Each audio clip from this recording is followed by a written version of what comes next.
Welcome to English in a Minute. Children love to slide down slides at the playground. Let it slide. Oh, the kids in my neighborhood are driving me crazy. They left their bikes on my property again. Aw, they're just kids. You should let it slide. I did let it slide the first 10 times, but now they are doing it every day. Well, in that case, you should really let them have it. Slide, the verb, means to move smoothly along a surface.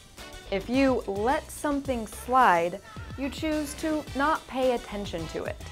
In our example, Jonathan first chose to ignore the bikes left on his lawn until he could no longer let it slide. And that's English in a Minute.